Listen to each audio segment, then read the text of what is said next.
You're sitting at the kitchen table with the council tax bill open, the electricity statement folded beside it, and a little pharmacy receipt still tucked in your purse or wallet, thinking, well, this is just what retirement costs now, and that is exactly where a lot of money quietly slips away, not because anyone has done anything wrong, not because they have been careless, simply because many people on the state pension are paying charges week after week without ever being clearly told that some of those costs may be reduced, covered, or not needed at all. That is what catches people out. It is not always the big dramatic expense. It is the steady drip of ordinary bills that look fixed, feel official, and get paid without question. Council tax, heating, prescriptions, dental costs, eye tests, even the timing of the state pension itself. A lot of people assume the same thing. If you own your home, have a bit put aside, receive a small private pension, or have managed carefully all your life, then help probably is not for you. You may think support is only there for somebody in much worse difficulty or for somebody else entirely. But that is where the picture can be very misleading. Some of the help available in later life is not about being at rock bottom. Some of it depends on age. Some of it depends on income rules that are wider than people expect. And some of it starts with one benefit that acts like a key and opens the door to several others. That key is often pension credit. This is the one many people have heard of, but never really checked properly. They may have dismissed it years ago. They may have seen the words means tested and assumed that was the end of that. Or they may simply never have had anyone explain what it actually does. Pension credit is there to top up income for people over state pension age who are on a lower income than the system says they need to live on. In plain English, if your weekly money coming in is below a certain level, this benefit may add to it.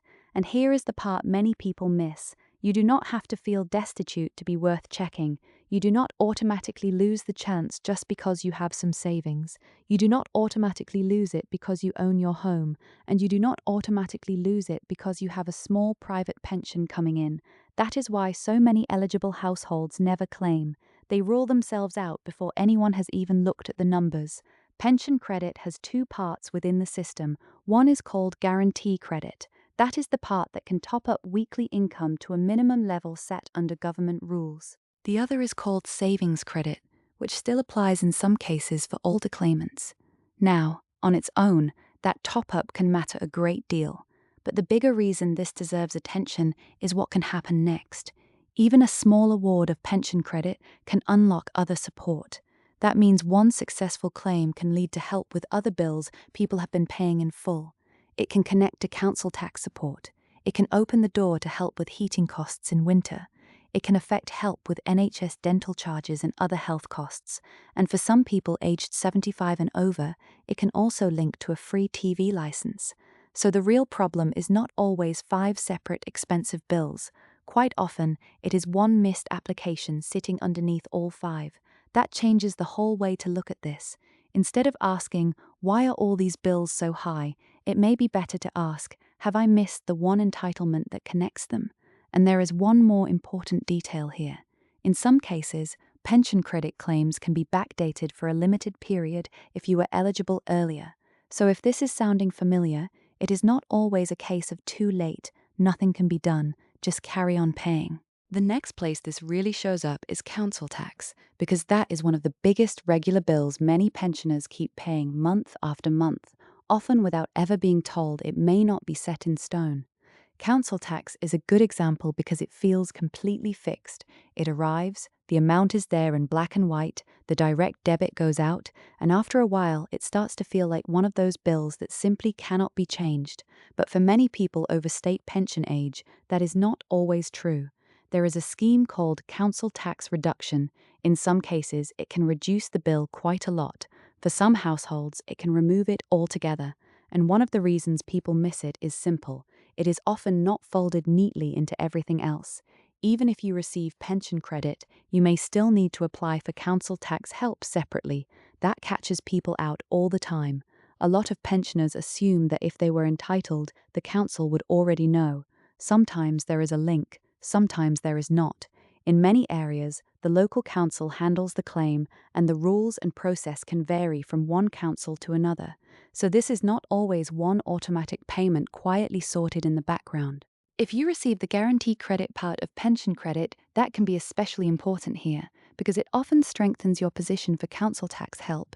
And even if you are not receiving that, a low retirement income may still make it worth checking. The key point is this: council tax in retirement is not always a take it or leave it bill.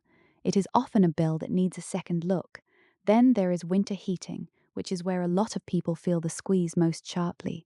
You put the kettle on more, the lights go on earlier, the heating stays on longer, and suddenly the electricity bill starts climbing just when everything else feels more expensive too.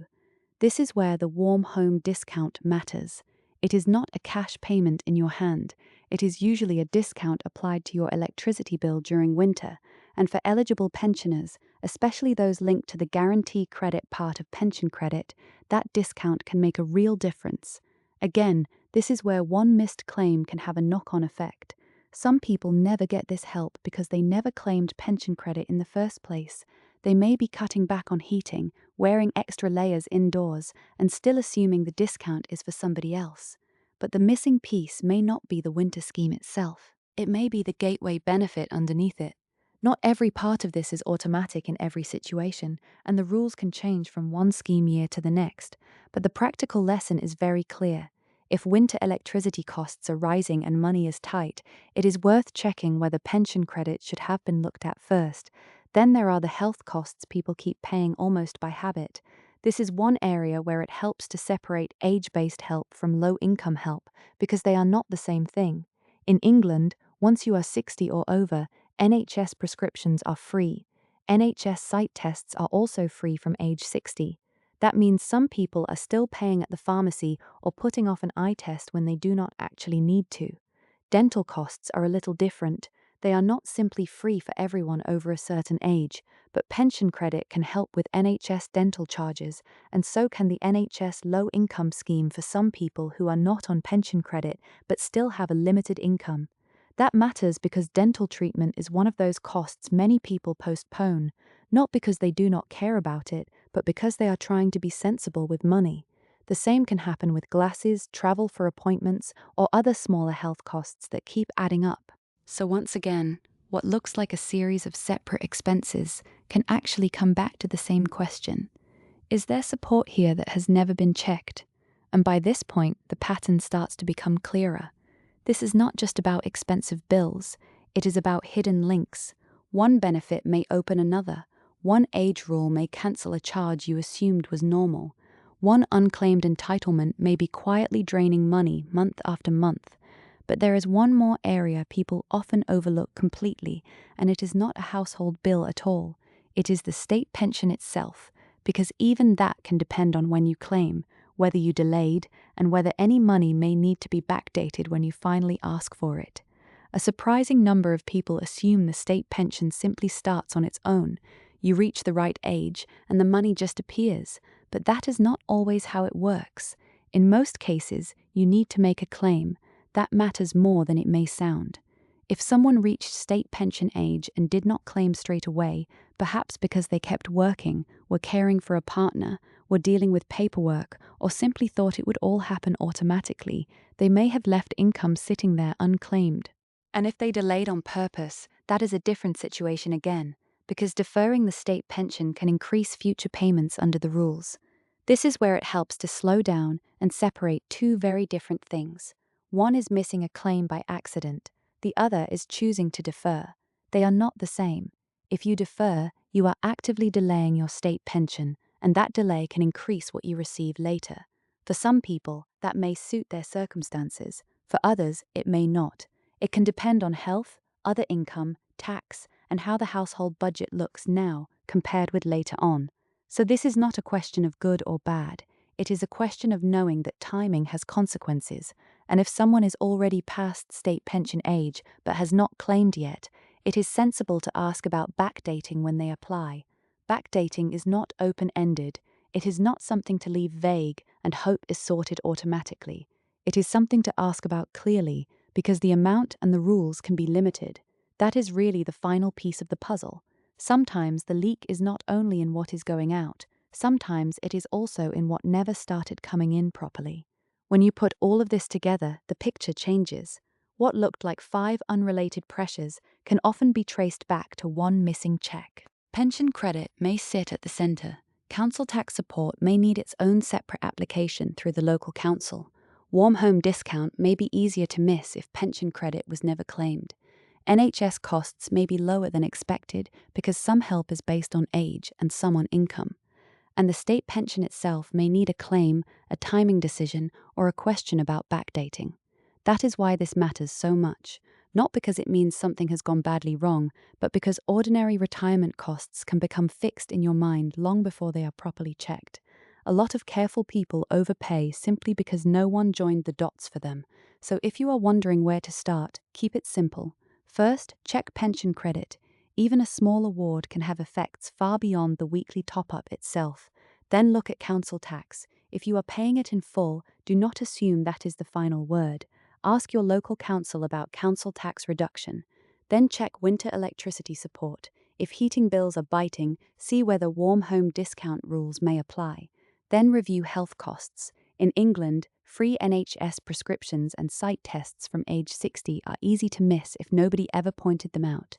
And if dental charges or other NHS costs are a struggle, pension credit or the NHS low-income scheme may be worth asking about. And finally, look at the state pension claim itself.